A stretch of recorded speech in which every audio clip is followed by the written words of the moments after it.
Assalamu alaikum, everybody. I hope everybody can hear me well. Can you? Okay, great. So, before I start the panel, I just wanted to say that we were inside and we are listening to a superb panel. But I think this is the most natural progression of that panel here because today we are going to be speaking about financial accountability and financial claim, and not something that is being borrowed or granted, but something that we can actually claim for ourselves.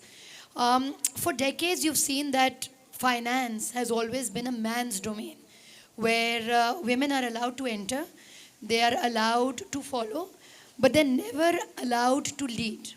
And I'm very happy that the narrative is changing. We're all examples of that. But the three examples that are sitting with me right now are amazing women who have actually changed the narrative in their own respective domains, whether it is investing, whether it is auditing, capital market formation, and all of that. So I'll begin my question to all three of you. And I want you to please, on the basis of your own respective experiences, tell me, and I'll start with Muniza, move on to Raida, and then Hina, that when you actually entered the field of finance, as they say, what was it like? And what do you think after so many years has visibly changed in that field? Positively or unfortunately negatively, but we would want to hear on the experience. So, Moniza, I'll start with you. Sure. Thank you so much, Maliha, and thank you to British Council and the WOW people for arranging this event. I think this is a subject which is very close to my heart because, as it says, it's like a men's club. And chartered accountancy, especially, considered to be a men's club. Though now I think things are really evolving. I remember when I started with my CA back in 1993. So it was I was the only girl in a class of maybe 70 people. And then, when I moved on to KPMG for my articleship, so I remember I was there were three girls and I was one of them. And the other two were either in administration or, or not in audit, but some other, I think, advisory department. So from there now, we have 1,500 people working for KPMG over here, and I can proudly say I think 20% of our workforce is female. So we have made an evolution, and I think there's a lot to do with mindset because we've heard these cliches about women are not good at accounts, women are not good at maths. Although I think these subjects have nothing to do with gender at all. It is just like your natural inclination. I've seen a lot of men who are not good at maths either. Who are not good at accounts. So it's just I think a natural flair that you have for any subject, and we need to I think break the mindset basically. Rather than fester into those for example women are not supposed to be good drivers, and I have seen some men who are so bad at driving too. So it's not, I think it's a natural inclination that a person has towards a particular task or a particular subject rather than anything related to gender.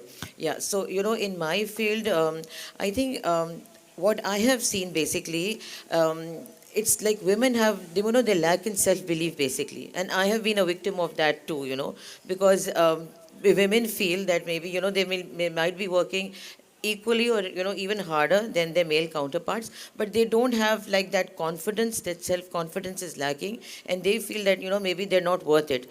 And I can, if I can quote over here, I was offered partnership in KPMG and I delayed it by 2 years because I used to feel maybe it's a lot of responsibility, I might not be able to deliver, and I don't know what my senior leadership has seen in me to nominate me for this, whereas my male counterparts were vying for that position. Were they jealous as well? They were very jealous, they were very envious, and they were like, how come it has been offered to you and not us? And they were very open about it as well. But the thing is, I feel that women basically lack self-confidence, and I feel that I wish I had not delayed it by 2 years, because there was nothing stopping me except my own self. So my message to women would be believe in yourself, don't have any self-doubts, because, and especially not because of your gender, that is not something that should hold you back. I feel that this is a gender that God has bestowed you with. You didn't have any choice in that. So maybe you need to make the most of it and celebrate it. And there is no field that you cannot do. We've seen that we have pilots now who are women. There women are in every field, and especially now with the age of digitalization and information technology and all. There's so much information information about every field, and we should make, I think, use of this whole technology aspect and just break the men's club. Perfect. Raida, you want to say from where you started and what has evolved and what has visibly changed in the field of finance? I think, first of all, thank you to British Council for inviting me to speak at this panel today. Men's Club, that's not just in finance, it's It's everywhere. everywhere. So whether I would like to go off-roading, they'd say, oh, ladki hai. She cannot drive an off-road vehicle. You talk about F1 or you know about cars. Yes. Okay, no. ye kaise Cricket for hoga? that matter. Cricket.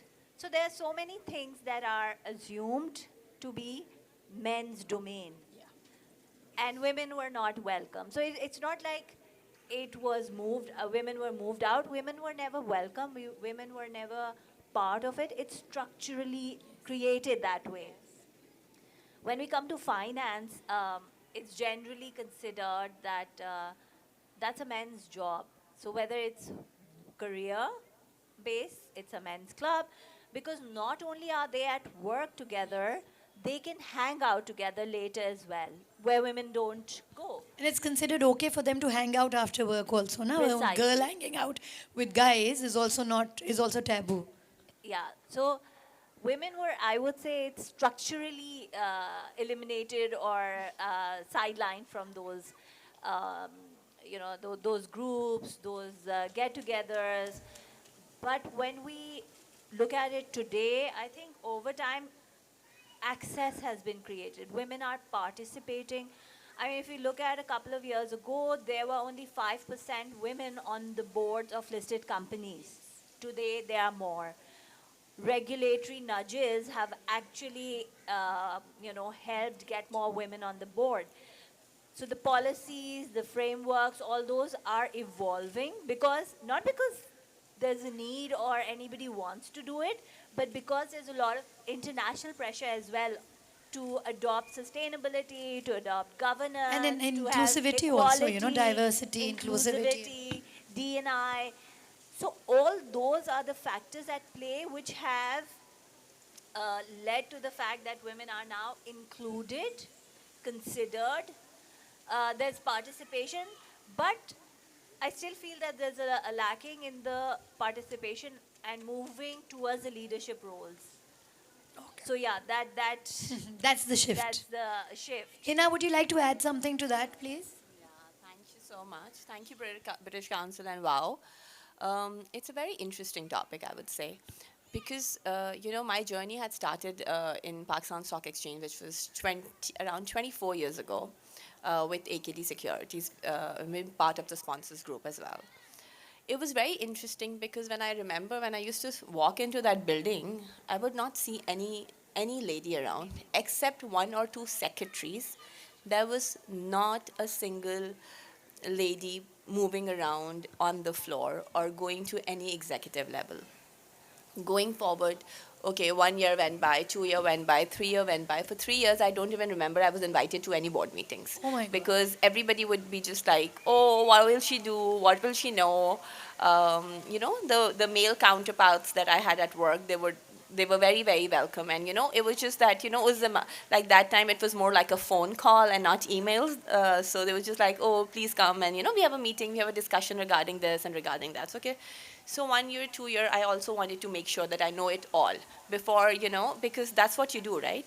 Unfortunately, in our society, it is always, it's a self-belief that, women are not good at trading. They're not good at investment. But on the other hand, if I look and understand, every woman look at their own budgets. So it's very, very natural to them. It's just that a very short self-belief because I also believe that, managing money takes time. Managing money takes understanding. So, when mothers and sisters and daughters sit down with their counterparts as husbands and fathers and brothers, like, can we do that? And they will just say, give it to us now, we'll manage it for you. Why bother? Why do you want to bother? Like, just give it to us. So we need to break that. We just need to make sure that we take the reins into our own hand. As we're taking into our house budgets. You know, it's that simple. Just give it some time. And Hina, a lot of times I've actually seen, like you mentioned, house budgets also. Yeah. There are men who also want to get into that category. Yeah. But women have a very strong push over to that. It's my Yes. house, my kitchen, my rules. Because So those I think- boundaries were set Yes. from before. No? Yes. This we have to take an Yes. initiative. And I also believe that, entry to barrier into men's club is tough. But once you get in and you know your thing, then there is no gender for it. Because knowledge has no gender. Knowledge has no gender, work has no gender. It's just the gender that where you enter. Once you crack that code, you're free. You're free to your knowledge. But I just would advise and encourage everybody to get into the field, but understand first. Gain that knowledge, understand where you're getting into, and give some time to your money management. That's where it all starts to Makes evolve. sense for Yeah, everybody. and evolve also. And also value additions for everyone. Yes, and it's a global survey that some women are the best fund managers in the world because they're multitasker and they're better risk averse. So it's a whole study that had come out that women are better fund managers. So yeah, it's just that we need to give it time and we need to understand it better than anyone else. Absolutely. Right, I'll start with you. We see a lot of women now investing into PSX and financial markets. I want to understand how much do you feel, information access, digital platforms, and financial literacy have actually added to this? I know we talk about all these three categories a lot of times, but I want to know from you because obviously you've seen it firsthand. How do you think they've contributed? I think digital access, information technology, they've created that access where women have been able to enter um, and create accounts, because now they don't need to step out of their houses and homes, go to an office of a broker or a fund manager or a bank for that matter, and they can do it from within their homes. They can read everything online. There's a lot of content that is available. And that content, that financial literacy and education has actually made them stay. So whilst digital and information technology and channels have created that access, knowledge will give them the ability to hold themselves well. Knowledge and this financial literacy and education is also like portfolio diversification, what is risk, how to build your portfolio, what's a balanced portfolio, how to rebalance it, how to trade. All these basic information has made them stay longer. And women, as Hina also said, women are more risk averse. Women are disciplined. So if you see, look at the equity market or even the financial investment scenario, and you look at the way women invest, they're there for the longer term. They're not speculative, as speculative. I mean, percentage-wise, I would say. And they're the longer term investors. They take a longer view of the market, and they're more balanced. Unlike, they don't get into panicky situations and quickly sell or anything. So they're more Unlike what men say, that women panic, I don't think they do that. But yes, you're right. So that confidence, as they have started doing it, that confidence is helping them. They've been able to become capital allocators rather than just looking at the market. Yes. So, and that gives them the confidence. So I think that if I even look at the number of accounts since 2020, if I look at the number of investors, steadily it has been growing, and more women are coming forward. Women have created support clubs socially. I know of and I've been a member of this women investment group on Facebook, on WhatsApp, where women actually teach each other. They share research, not just equities. They talk about real estate. They talk about gold. They talk about silver. Can you add me to that group? Okay, After sure. the panel, please add me to that. Will definitely. Muniza is also nodding, so I think you have another I think take. I'm already in it. You are She already. is. I'm sure Hina is also there. I'm sure she is. So, and people like Hina, Muniza, we see that, information is provided to women so they can make knowledgeable decisions. And I want to ask you, because you spoke about a time when you were the only person there, where do you still see in finance women being discouraged, either subtly or overtly, but where do you think that is the most in finance? Honestly, I don't see. I wouldn't say that they are discouraged. Okay. I would say that women also have to take initiative. Unfortunately, in our capital markets, I don't see that initiative. I think there's a lot of time constraint that everybody has, and that I remember what Raida was initially saying, that people chill around at night time, or they're making decisions in the golf membership groups. So I think there's a lot of self-belief that is holding everybody back, that this is not our place to be. We have to break that. We have to create that space. Absolutely. Today we have 193 brokers on the stock exchange, and I don't see a single head Yes. ladies member there except myself. So, this is what it explains. So I wouldn't say that people are stopping them. I think I would rather say that women have to take their decisions. Yes. They have to start coming up. They have to start taking the reins of leadership in the capital markets. I And am maybe very, come out of their comfort zone. a yeah, little come bit, out yeah. of the comfort zone. Don't go at night. I have 4 kids. I don't go at night. I can't manage that. It's above and Yes, beyond yes. me. But whatever discussion is happening there, I should know that. Whatever discussion or whatever decision has made, I need to be aware of that. So, that's what I say, that we need, it's just the beginning that you have to prove yourself knowing a bit more. And maybe A lo- consistently for a little bit of lot time. more, maybe a lot more. But once you Yeah, crack the break code, there is no limitation. I completely second that. And speaking of decisions, Munisa, everybody knows, including myself, that you have a lot of firsts in audit and investing and all that. I want to ask you, what does it actually take for a woman to have a seat at the table? But what I'm more interested in is not that seat. I'm also interested in having that voice on the table that actually makes decisions. What do you think women need to have for that? So I think it's a lot of grit and determination, because being the only woman in a boardroom full of men, you stick out like a sore thumb. But it requires you to be thick-skinned, to be like, to show that amount of courage and determination too.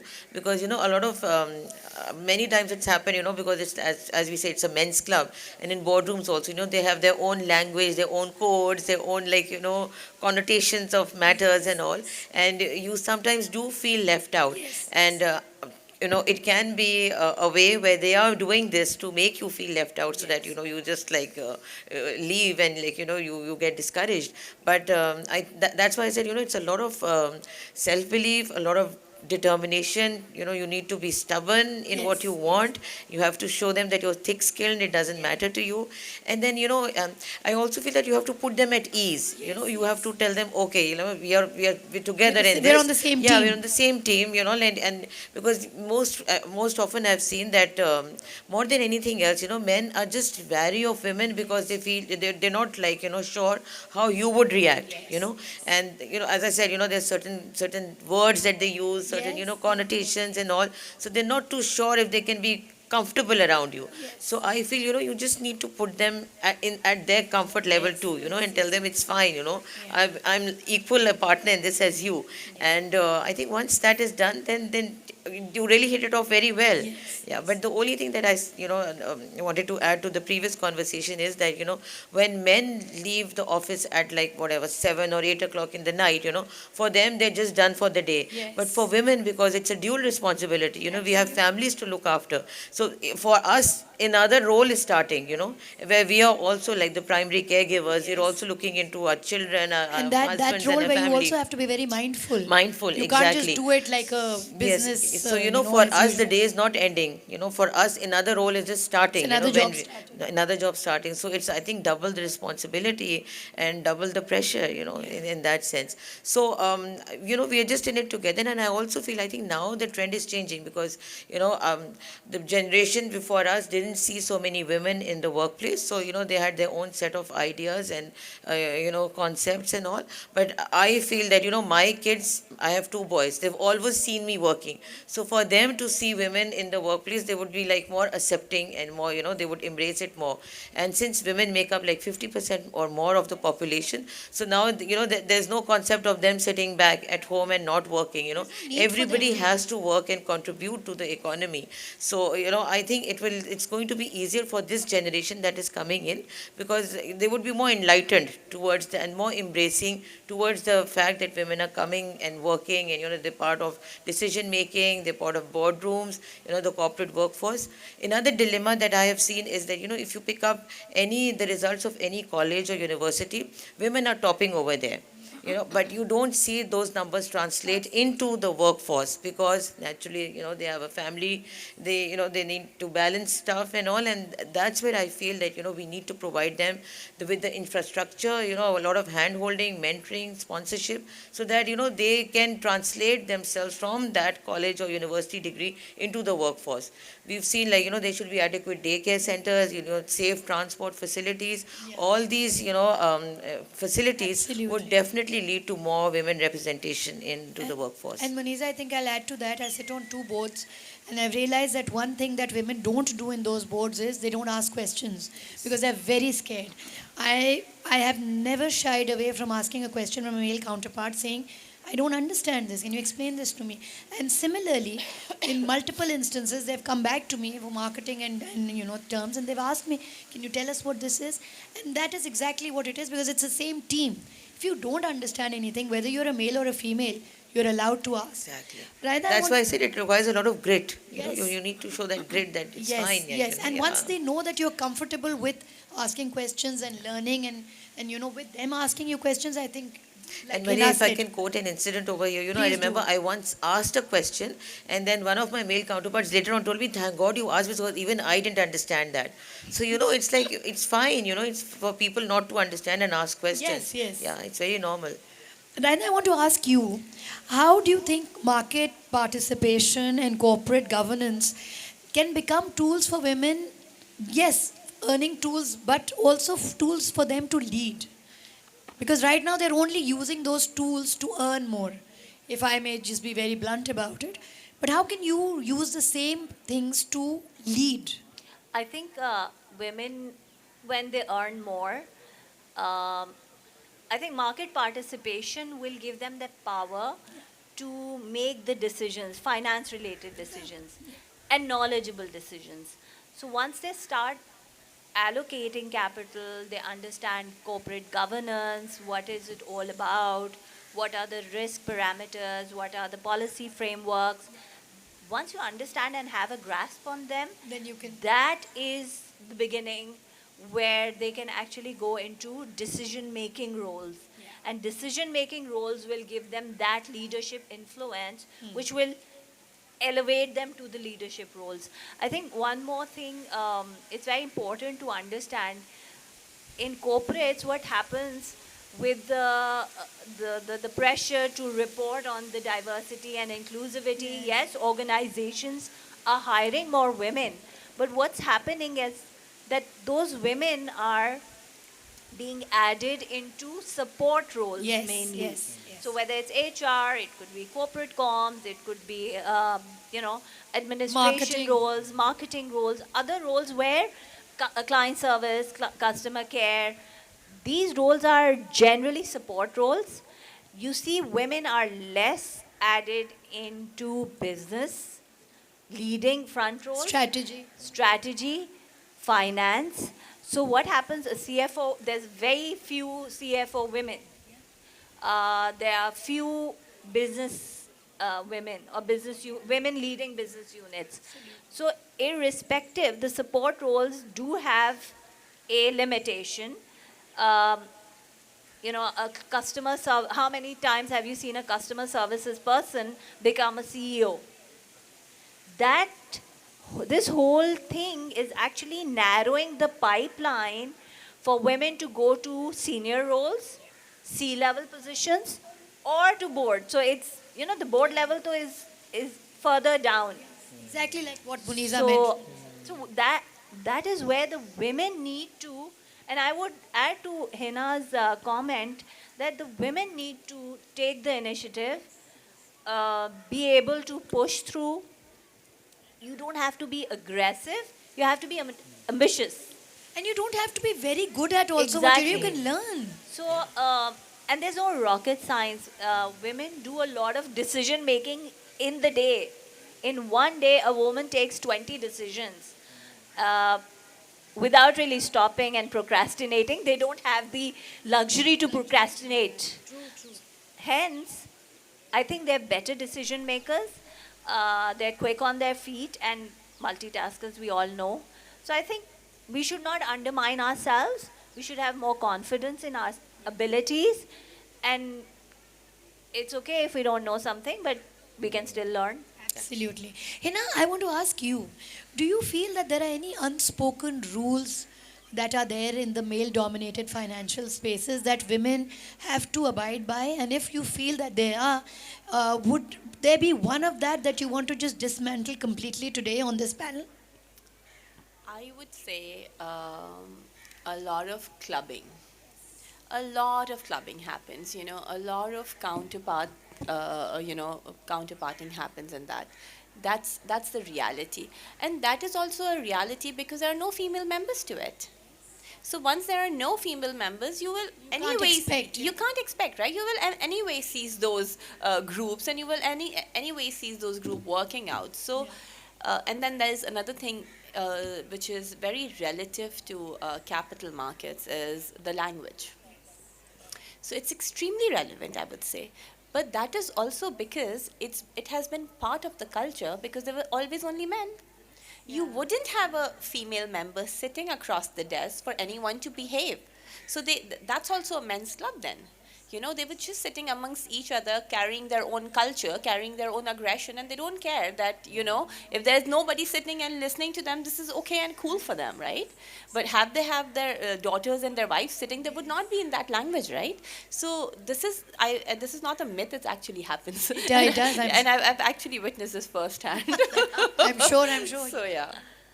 And you bring about a really good point because when there's nobody there, you can't even blame them for being a Yeah. particular way. Yeah, Because exactly. they don't feel the need.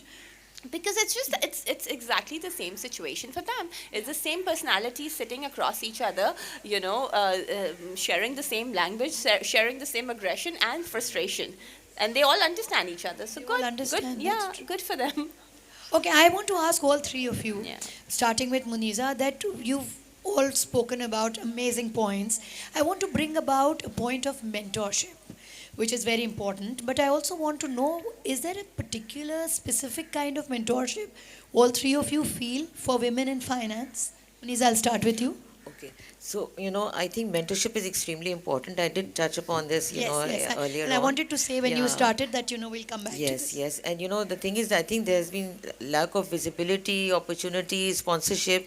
And because of that, I feel women do not perceive themselves to be in that role, basically. And as I mentioned earlier, because I delayed my partnership by 2 years because I did not have any woman over there to, enacting that role out. To guide you that it's okay. Exactly. For me to see, okay, a woman can do this.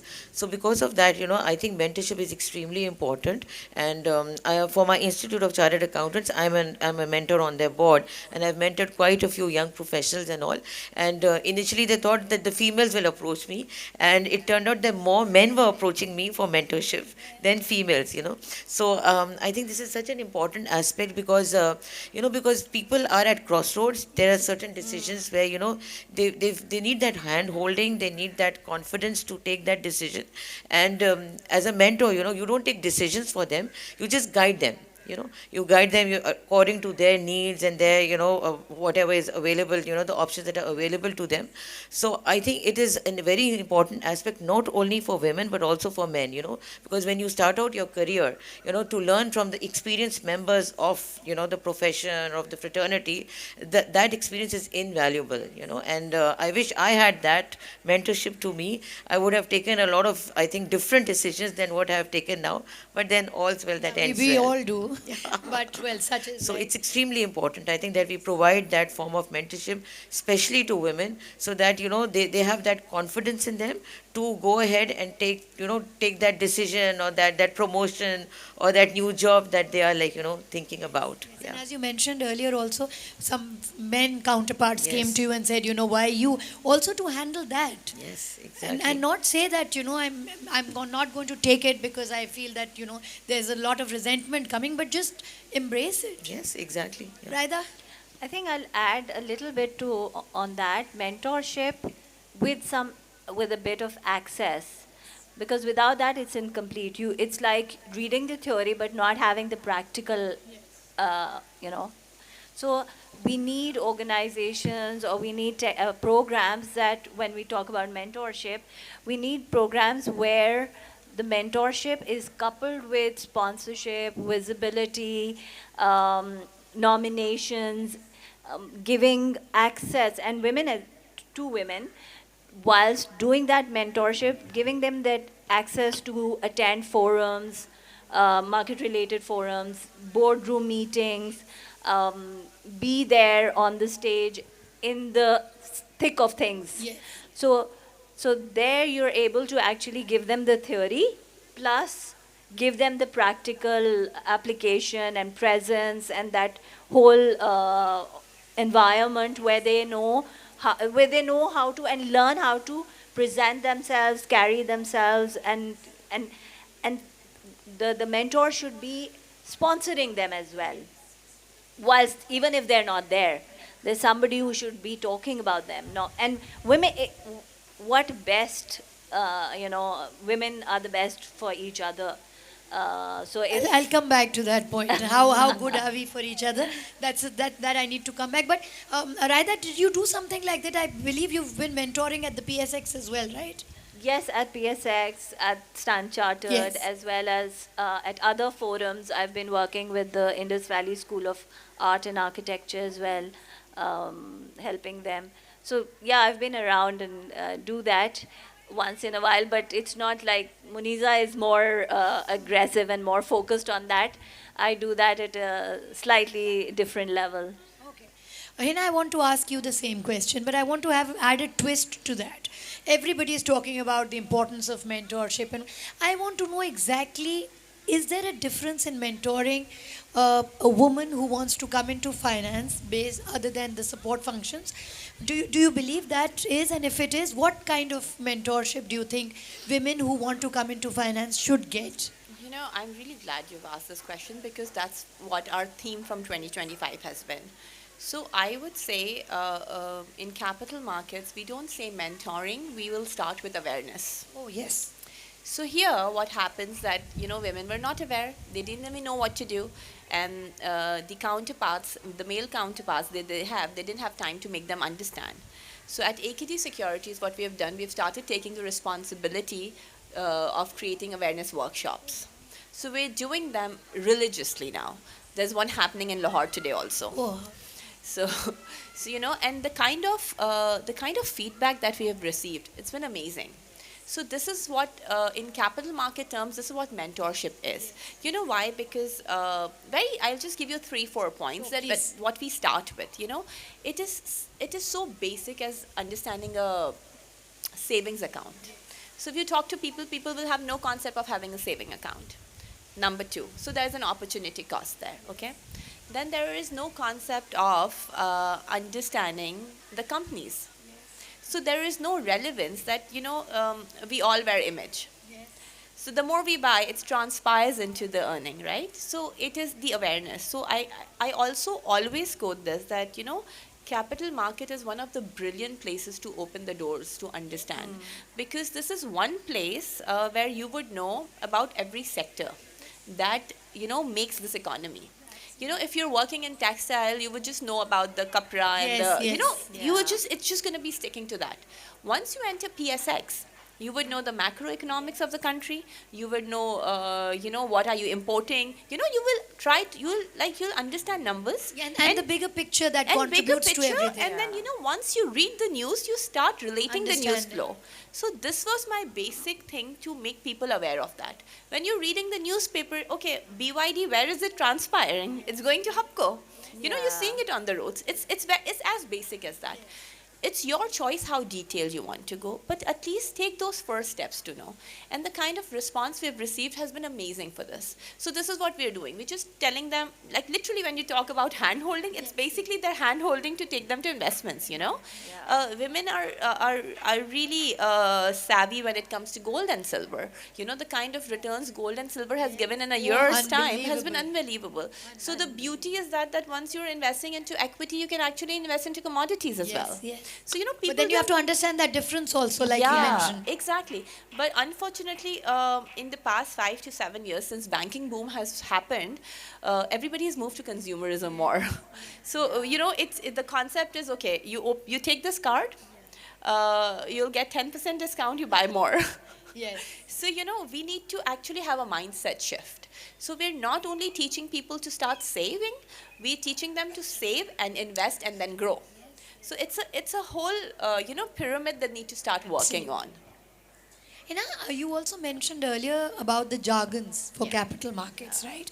And obviously these awareness workshops, I'm sure they're teaching that as well. Do you think that is also a deterrent because people think, yeah, this is too complex for me. There's nobody there to teach me.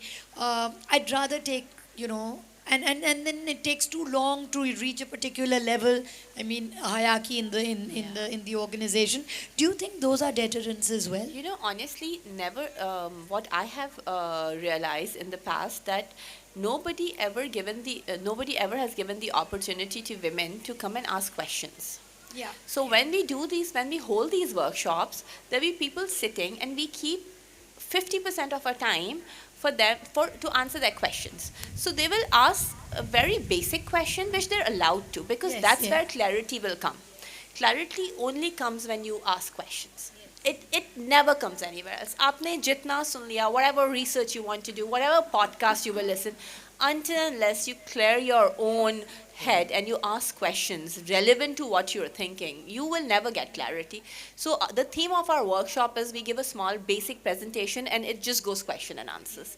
So it could be basic question, it could be technical question, it could be difficult question, it could be any type of question, because I believe questions gives you clarity. And there's no such thing as a stupid question, because Exa- everything Oh. clarifies your Why? misunderstandings about a subject. And I encourage everyone to ask. I tell them to come start debating with the difference between crypto and equities. Debate between casino and equities. Whatever bachpan se people have, Yes, we've been heard. this is it, you're going to lose your money, you're going to do this, you're going to do that. Until unless you don't ask question, you will never get clarity. Never feel ashamed of asking questions. Never. If you have a doubt with someone, get up and ask. If someone is telling you, okay, please give me this money, I'm going to return it to you in monthly installments. Are you registered? Are you registered at Securities and Exchange Commission? All these things and all these schemes and all these Ponzi schemes have happened, and they've only happened because nobody has asked them the right questions. Nobody have asked them that, okay, to you, are you a certified person? Why would I give you my money to you? So I was like, I never give your money to anybody. This is my the first rule. This is my ultimate belief, that do not give your money to anybody. Once you start giving your money to anybody, you're losing out an opportunity to learn about it. You must create this opportunity for yourself and give yourself this opportunity to learn, invest, and grow. And once you do it, there is no stopping. And the world is your arena, because the rules of capital markets are very simple. They're just very knowledge based, they're very learning based, and then you can look at the world market as well. It's that interesting. So it's just that it's just time sensitive, and the opportunity for everyone to start learning about it. And this brings me to a point, not from this panel, but Raida, the podcast that we did, where you mentioned a very, very interesting point. You said that men also lose money when they invest. And nobody talks about that, but when Yes. women lose money, everybody talks about that. And that has stuck on with me. I think it's for And it's months women- before we had that podcast And together. we speak about it more. Yes. The man yes. won't speak about The man it. will never speak He'll about say, it. "To kya hua? It's not a part big of the deal. game. It's part of the game. It's again a It's part all of right." the taboo that we attach to ourselves. We also touched upon that women are best for each other. And I told you that I'll come back to that. Do you think, and I'll start with Hina and then I'll come back. Hina, do you think that women are actually good for each other in the way that men actually bring, their own counterparts up, they help them sometimes. But I feel that women generally get a bit, I don't want to use that word, but from your expression, I know that you've understood my question. Do you think that happens? Because I've seen that happen. Yeah, honestly, you would see in both genders. Yeah. It is such a part of personality type. It is such an important part of insecurities that we have created in our communities. It could be men, it could be children, it could be us women also. But Hina, I'll just stop you there because people say that obviously because there are fewer women in finance, that is the reason why they're a little insecure of having other women come into finance because they want to hold those top positions and be there with the men. Do you agree with that? I wouldn't agree because we just had Dr. Shamshad Akhtar recently passed Yes, away. May Allah may rest her soul in peace. But I only remember good stuff from her. I only remember her talking about, Hina, please come with me to China. Yeah. Hina, I want you to this gong ceremony. Hina, I Yeah. want you to be here. I want these women leaders to be present. So I had a great experience. That's what I'm saying, and if I had learned something from her, I would also transpire in the similar manner because I had a great experience having a women mentor with me. So I would not ever remember any insecurities, but I would also remember men having a lot of insecurity. yes. No, they do. That I may take over and I may not be able to give space to them. So in my personal experience, I think I have only met great, Great women around me. Raida, have you met some great women? Yeah, I would say yes, definitely. Throughout my journey, I've had women supporters, women mentors. Uh, for women, it's very important. They're able to instill some confidence in. At times, it's just the thing. You're hands on with the information. It's that little push that you need.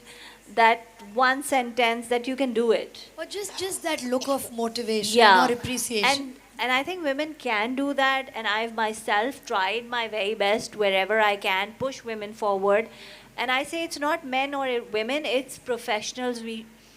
I've worked at the stock exchange for about 7-8 years, and there have been so many times that I was in that trading hall and I was the only woman there.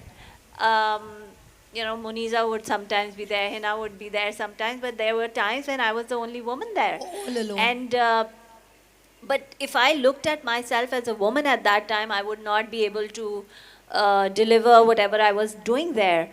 I thought of myself as a professional who is equal to and even better than a lot of men out there in that hall. So it's our own inner confidence. But generally, women have a tendency to berate themselves. We're more critical of ourselves. We're more inward looking. If we were not that way, things would have been different. And that's something in my sessions with the younger lot, I do tell them. I make it a point that women should not be self-critical. We should have that level of confidence. Whatever happens, it's okay to be wrong once in a while. It's okay to take wrong decisions. You learn from your wrong decisions, and next time you won't do it again. So, Okay, so I think, we shouldn't stereotype it that women do not support I was other just women. being a devil's advocate. Yeah, I yeah, agree yeah. with all So, of you. Yeah, so I tend to agree with what Hina and Raida said, like it can happen with men as well. We've seen so many times men don't support each other as well when they're vying for a particular promotion or, Absolute. So it's fine.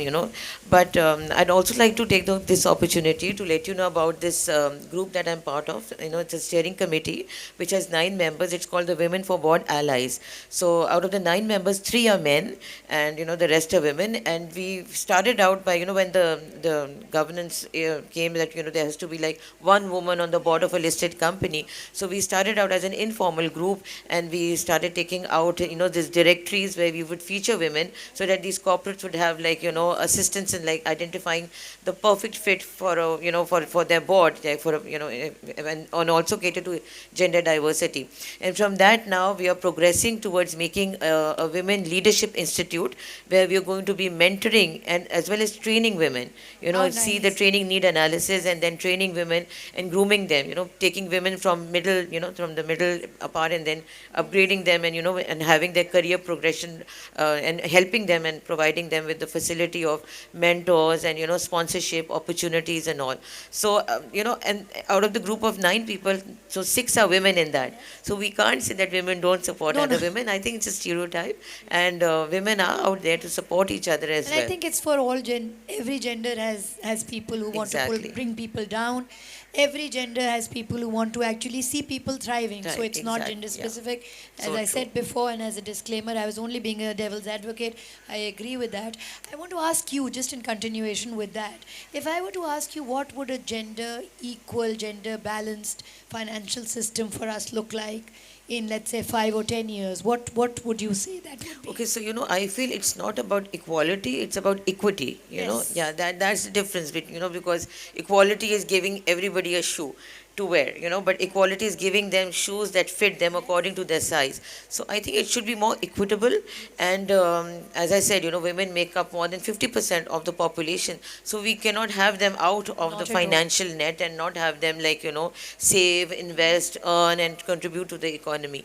So I would want to see, as Hina said, I would want to see head, like stock brokers or stock, I would also want to see that. females I coming out actually- in I that would love arena. to. I would love to. Yeah. So this is, I think, what I would like to like, I think that we all should aspire to see that day where, where we have women stockbrokers, and like, women have the stock exchange card in their name. That would be Yeah. great. Yeah. I want to open the floor to any questions. If they're not, then I will move on to my last question to all the panelists. Are there any questions that you would want to ask?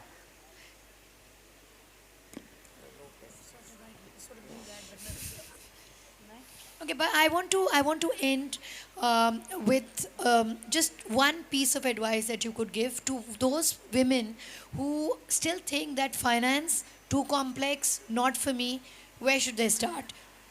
Munisa, you can start. So, as I said, nothing is too complex for anybody. It's just your own mindset. You need to have that self belief in you and that conviction in you. And, we've discussed like if you don't understand anything, feel free, have the confidence to ask questions. There's nothing wrong if you do not understand anything. There's no shame in it. And as I, quoted the example, many a times men would not understand stuff, Yeah, but yes. they would be too shy in asking questions. So, be the first one, break that chain and ask questions if you do not understand anything. Absolutely. Raida, what would your piece of advice be? I think when we talk about financial management, it's a basic life skill. It's not something you need to learn or study or a different follow as a career. You have every individual, whether a male or a man or a woman or a girl or a boy, it's a basic life skill. You need to learn to manage your money. So you're responsible, you're independent, and you're empowered. Nobody comes and empowers you. You empower yourself. And financial knowledge, understanding money management, financial literacy is something that every girl should be taught at school. It should be part of the curriculum. And I reiterate my stance on this. Whilst at the stock exchange, I tried a lot to add financial literacy basics as a part of the curriculum.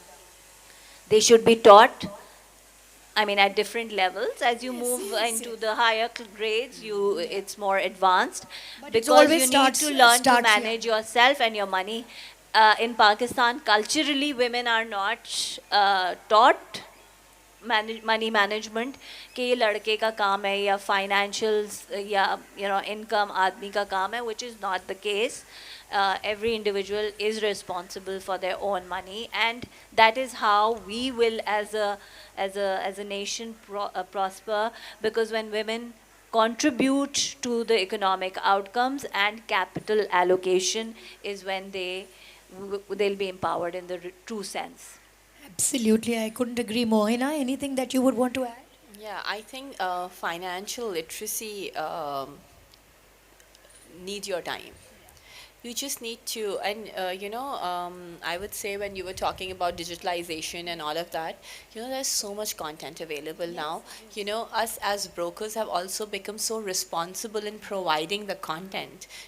Every research is available. There are so many YouTube videos are there, in terms of tutoring from basic tools of investment into learning into investment also.